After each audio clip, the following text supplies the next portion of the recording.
പ്രശസ്ത തീർത്ഥാടന കേന്ദ്രമായ ബോസ്നിയ ഹെർസ്കോവിനയിലെ മെഡ്ജുഗോറിയയിൽ ദേവാലയത്തിന്റെ പുറത്തുള്ള അൾത്താരയ്ക്ക് തീയിടുകയും പരിശുദ്ധ കന്യകാമറിയത്തിന്റെ രൂപം വികൃതമാക്കുകയും ചെയ്തു.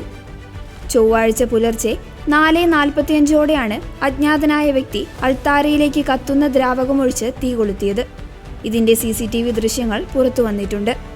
കൂടാതെ പ്രശസ്തമായ അപ്പാരിഷൻ ഹില്ലിലും ബ്ലൂ ക്രോസിന് സമീപവുമുള്ള മാതാവിന്റെ രൂപത്തിന്റെ മുഖഭാഗങ്ങളിലും അക്രമികൾ കറുത്ത പെയിന്റടിച്ച് വികൃതമാക്കുകയും സമീപത്ത് സാത്താനെ പരാമർശിക്കുന്ന വിദ്വേഷ സന്ദേശങ്ങൾ എഴുതിവെക്കുകയും ചെയ്തു.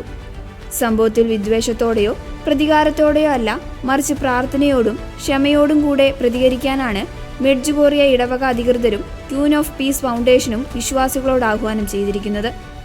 തിന്മയെ നന്മ കൊണ്ടും സ്നേഹം കൊണ്ടും പരാജയപ്പെടുത്തണമെന്നും ഈ അതിക്രമത്തിന് പിന്നിൽ പ്രവർത്തിച്ചവരുടെ മാനസാന്തരത്തിനായി പ്രാർത്ഥിക്കണമെന്നും ഇടവക പുറപ്പെടുവിച്ച ഔദ്യോഗിക പ്രസ്താവനയിൽ വ്യക്തമാക്കുന്നു. ഓഗസ്റ്റ് 1 ആരംഭിക്കുന്ന വാർഷിക യൂത്ത് ഫെസ്റ്റിവലിന് തൊട്ടുമുൻപാണ് ഈ ആക്രമണം നടന്നതെങ്കിലും എല്ലാ ചടങ്ങുകളും പ്രാർത്ഥനകളും തടസ്സമില്ലാതെ തുടർന്നു നടക്കുമെന്നും തകരാറിലായ ഭാഗങ്ങൾ പുനർനിർമ്മിക്കുമെന്നും സഭാ അധികാരികൾ അറിയിച്ചു. 1981 ജൂൺ 24-ന് 6 കുട്ടികൾക്ക് പരിശുദ്ധ മാതാവ് ദർശനം നൽകിയതായി വിശ്വസിക്കപ്പെടുന്ന മെഡ്ജുഗോറിയയിലെ ആത്മീയ അനുഭവങ്ങളെയും അതിലൂടെ ഉണ്ടാകുന്ന ഫലങ്ങളെയും 2024-ൽ വത്തിക്കാന്റെ വിശ്വാസ തിരുസംഘം ഔദ്യോഗികമായി അംഗീകരിച്ചിരുന്നു.